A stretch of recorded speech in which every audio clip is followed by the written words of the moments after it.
नमस्कार मित्रांनो, ज्ञानज्योती सावित्रीबाई फुले आधार योजनेअंतर्गत ओबीसी विद्यार्थ्यांना प्रत्येक वर्षी 60,000 रुपये मिळणार आहे। तर या व्हिडिओमध्ये मित्रांनो आपण यासाठी लागणारी पात्रता, कागदपत्रे, अर्ज इत्यादी प्रकारची संपूर्ण अशी माहिती पाहणार आहोत। तसेच हे 60,000 रुपये कशा पद्धतीने मिळणार आहे याबद्दलची सुद्धा माहिती या व्हिडिओमधून जाणून घेणार आहोत। त्यासाठी व्हिडिओमध्ये शेवटपर्यंत राहा। चॅनलवरती जर नवीन असाल तर चॅनलला सबस्क्राईब करायला विसरू नका। ही माहिती उपयुक्त वाटल्यास आपल्या मित्रांना सुद्धा ही माहिती शेअर करायला विसरू नका।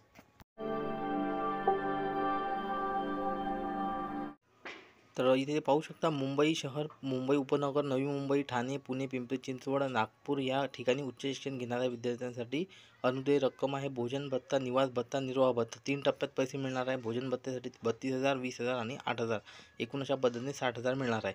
इतर महसूल विभागीय शहरातील व उर्वरित क वर्ग महानगरपालिका क्षेत्रामध्ये उच्च शिक्षण घेणाऱ्या विद्यार्थ्यांसाठी 28,000 रुपये भोजन भत्ता, 15,000 निवास भत्ता, 8,000 रुपये निर्वाह भत्ता एकूण 51,000 मिळणार आहे। त्यानंतर इतर जिल्ह्याच्या ठिकाणी उच्च शिक्षण घेणाऱ्या विद्यार्थ्यांसाठी 25,000, 12,000, 6,000 एकूण 43,000 आणि तालुक्याच्या ठिकाणी जर उच्च शिक्षण घेत असाल तर 23,000, 10,000 आणि 5,000 अशा पद्धतीने तुम्हाला एकूण 38,000 रुपये मिळणार आहे। तर हे होते प्रति विद्यार्थी एकूण संभाव्य वार्षिक खर्च कशा पद्धतीने मिळणार आहे ते सुद्धा तुम्ही इथे पाहू शकता।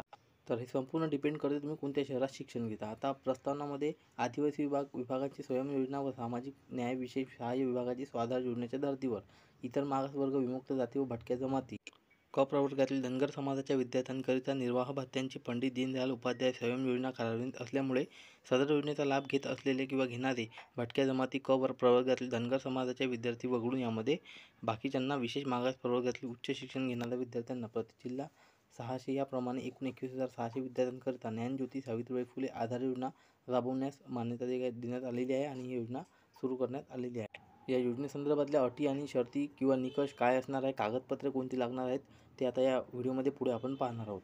इतर मागास वर्ग, विमुक्त जाती व भटक्या जमाती, इतर मागास बहुजन कल्याण विभागाकडून भटक्या जमाती क NTC प्रवर्गातील धनगर समाजाच्या विद्यार्थ्यांकरिता निर्वाह भत्त्याची पंडित दीनदयाल उपाध्याय स्वयं योजना कार्यान्वित असल्यामुळे सदर योजनेचा लाभ घेत असलेले किंवा घेणारे NTC कॅटेगरीतील जे काही विद्यार्थी आहेत अशा विद्यार्थ्यांना यापासून बाजूला ठेवण्यात आलेले आहेत।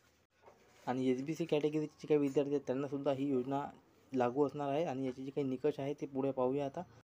तर या योजनेसाठी महत्त्वाचं म्हणजे मूलभूत पात्रता काय असणार आहेत। सदर योजनेचा लाभ घेण्यासाठी विद्यार्थी संबंधित जिल्ह्यातील सहाय्यक संचालक बहुजन कल्याण यांच्याकडे ऑनलाईन किंवा ऑफलाईन अर्ज सादर करतील। सहाय्यक संचालक इतर मागास बहुजन कल्याण हे अर्जाची छाननी करतील आणि पात्र लाभार्थ्यांना जवळचे मागासवर्गीय वसतिगृहाच्या गृहपालाची संलग्न करतील।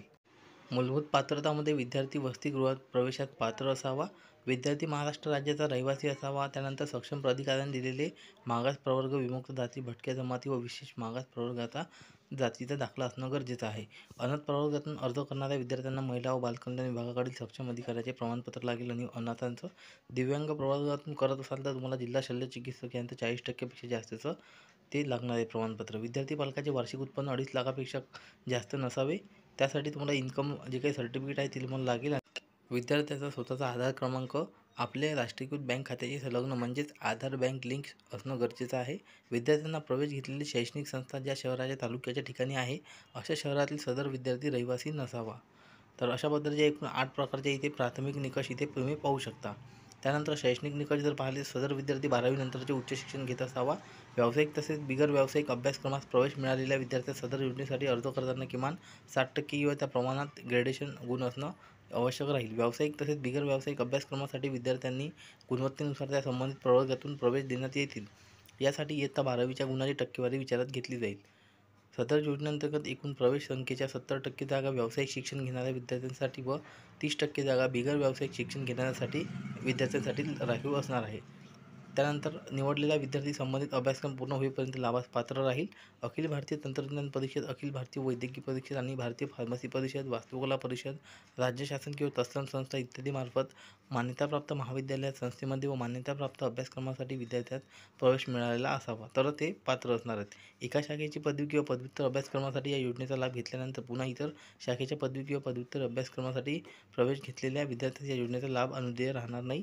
त्यानंतर योजनेअंतर्गत लाभ मिळण्याकरता विद्यार्थ्याची महाविद्यालयीन उपस्थिती 75% असणं गरजेचं आहे।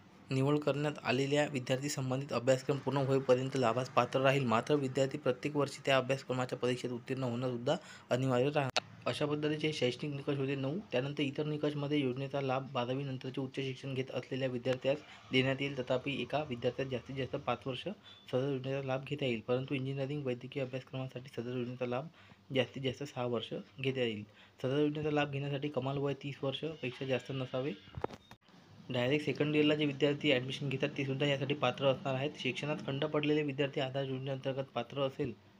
विद्यार्थी अनुत्तीर्ण झाल्यास त्याला त्याचा लाभ मिळणार नाही. त्यानंतर पुढे ते कंटिन्यू राहणार आहे. प्रत्येक वर्षात 150 विद्यार्थ्यांना याचा लाभ देण्यात येईल. एकूण 600 विद्यार्थ्यांना याचा लाभ देण्यात येणार आहे.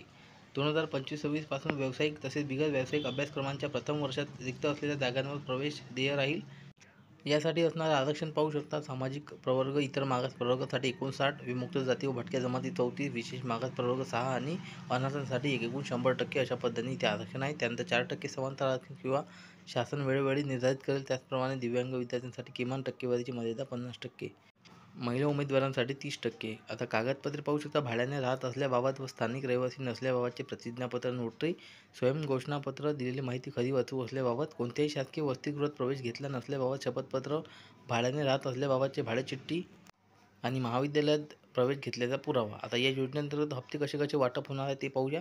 पहिला हप्ता जून ते ऑगस्टमध्ये, दुसरा हप्ता सप्टेंबर ते नोव्हेंबर आणि तिसरा हप्ता डिसेंबर ते फेब्रुवारी, चौथा हप्ता मार्च ते मेमध्ये. अशा पद्धतीने तुम्ही इथे पाहू शकता. त्यात पहिला जो काही हप्ता आहे तो तुमचा अर्ज मंजूर झाल्यानंतर 7 दिवसामध्ये तुम्हाला ते वितरित केल्या जाणार आहे. तर अशा पद्धतीने 12 महिन्याचा जे काही कालावधी इथे दर्शवण्यात आलेला आहे. 10 महिन्याचा लाभ निश्चित करण्याची जबाबदारी संबंधित जिल्ह्याचे सहाय्यक संचालक यांची राहील. अनुदेय रक्कम संबंधित विद्यार्थ्यांच्या बँक खात्यामध्ये जमा करण्यात येईल. विद्यार्थ्यांच्या बँक खात्याचे आधार लिंक असणं गरजेचं आहे. तर अशा पद्धतीनं हे तुम्ही इथे माहिती पाहू शकता. यामध्ये प्रत्येक विद्यार्थ्यांना सेमिस्टरचा रिझल्ट 15 दिवसाच्या आत देणं इथे बंधनकारक राहणार आहे. तर अशा पद्धतीचे मित्रांनो हे एकंदरीत जे काही पात्रतेचे निकष होते. त्यानंतर 15 दिवसाच्या आत तुम्हाला हे देणे बंधनकारक राहील निकाल सेमिस्टरचा. आणि बाकीची काही इतर माहिती आहे ते इथे वाचू शकता तुम्ही. 4 वर्षापर्यंत लाभ कोण घेऊ शकतो. त्यानंतर यामध्ये 12% व्याजाचा वसूल केला जाईल. तुम्ही जर इथे चुकीची माहिती दिली असेल तर AT-KT जर असेल तर त्या संदर्भात सुद्धा इथे माहिती आहे. AT-KTसाठी अशा पद्धतीची मित्रांनो ही सावित्रीबाई फुले आधार योजना होती. जेव्हा याचे ऑनलाईन फॉर्म सुरू होतील तेव्हा आपल्या चॅनलवरती याचा व्हिडिओ येणार आहे. तर संपूर्ण व्हिडिओ पाहिल्याबद्दल धन्यवाद. यासाठी जे कोणी मित्र असतील आपले त्यांच्यापर्यंत माहिती शेअर करा. धन्यवाद. जय हिंद, जय महाराष्ट्र.